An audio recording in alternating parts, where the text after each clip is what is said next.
Get motivated by daily micro victories. Did you know that every single day you are able to do certain things right? Everybody knows it. After all, that's the reason why you are in a relationship or why you are employed. If you're a student, it's also the reason why you're still in school. Despite the struggles that you may be feeling, you are doing well enough for you to at least stay in the game. Focus on these victories. You're already getting stuff done. Believe it or not, every single day packs opportunities for achievements. You're not just going through the motions. You're not just going through a checklist. There's always an opportunity for achievement there. These are called micro-achievements. Believe it or not, something as banal as showing up on time is an achievement. Did you know that there are a lot of people out there who have a tough time showing up on time? I know you'd probably think that that's unprofessional. For whatever reason, people never run out of excuses for why they're always late. The fact that you can show up on time is a victory in and of itself. Similarly, getting small tasks done are victories. Now, you may be thinking that this is too much. You might even be thinking that I'm pandering to you or condescending. No. Imagine when you first started. Those small tasks were not so small because you haven't done them before. Now you're knocking them out every day. Be aware of this. Finally, communicating with people clearly is also an achievement. Now, you may be thinking, well, as a human being, this is a default skill we all have. Absolutely wrong. You can't even imagine how many people have bad communication skills. The fact that you're able to communicate clearly enough to get things done in whatever organization you're in is a big deal. I want you to be aware that showing up on time, getting small tasks done, and communicating clearly are achievements in and of themselves. Now, they're not massive achievements, but they are achievements nonetheless. Allow yourself to become pumped up by each of these. Push yourself to do more micro tasks like these. If you are constantly showing up on time, take it up to the next level and show up 15 minutes early. If you are getting small tasks done, level up by getting bigger tasks done. Similarly, if you're a good communicator, take it to the next level and collaborate to achieve greater things. The great thing about small accomplishments is that they lay the foundation for even larger ones. However, this will only happen if this is your intention. You will only level up if you want to level up.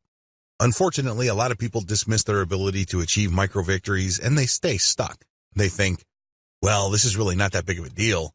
I do this all day. So what? That really is too bad, because if you set up a system where you achieve a streak of accomplishments, sooner or later you'll achieve momentum and you'll get motivated. This motivation grows like a wildfire.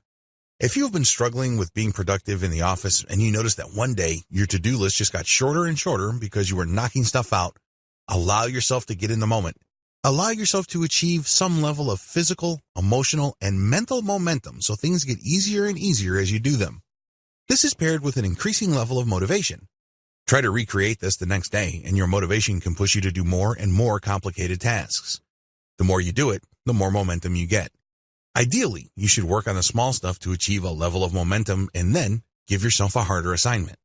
Now, this doesn't mean that you have to knock out the hardest item on your to-do list, but if you have something moderate, the moment you knock it out, you get a nice sense of reward. You did something that you normally would avoid. It's a big thing. Lay your day out by scaling difficulty.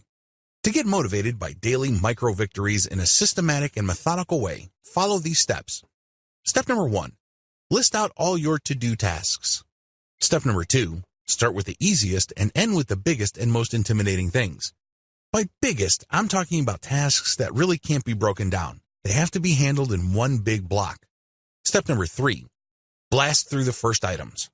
Since you're starting out with the easiest items, chances are you've done them before. Chances are you know full well how easy they are, so knock them out. Blast through them as quickly as possible. However, do not compromise quality. Step number 4, allow yourself to become emotionally aware and excited. When you see yourself blasting through easier items, stop for a second and allow yourself to become emotionally aware. At least tell yourself, it is happening. I'm blasting through this stuff. I'm no longer taking an hour checking email or shuffling papers or going over calculations that I know are already set. I'm not robbing myself of time doing busy stuff. Let it sink in. Get excited that you are blasting through your list. Step number 5, push yourself to do more and more complicated stuff. As you cut through the easy items on your to-do list like a hot knife through butter, eventually you'll get to more complicated stuff. This is more moderately difficult material. Allow yourself to carry the momentum that you built blasting through this basic stuff. If you are truly emotionally aware, this should not be a problem. You know that you're doing well, So go with it. Let it happen. Step number 6. As you knock out more complicated stuff, allow yourself to get even more excited. It's easy to look at personal excitement in terms of volume. For example, you're going through your to-do list and it says read and respond to 100 emails. Once you've done that, you're thinking that you've done really well, but you have to go beyond that.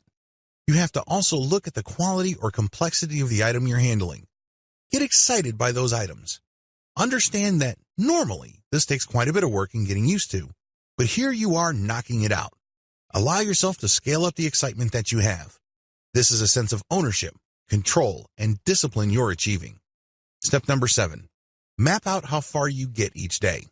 Now, we've got some bad news for you. If you laid out your to-do list properly, chances are there will be some items there that really take it out of you. Maybe these are the moderate things or the harder materials.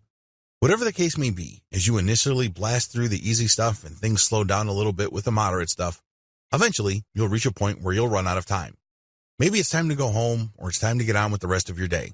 Whatever the case may be, you did not quite destroy your daily to-do list. Well, don't worry about it. This is not the end of the world.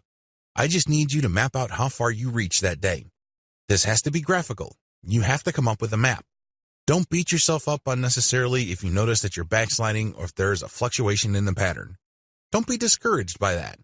This happens to the very best. Instead, just look at the map and allow yourself to get motivated by the fact that you are making progress. Eventually, you'll notice a pattern. The completion map eventually starts averaging more to the right.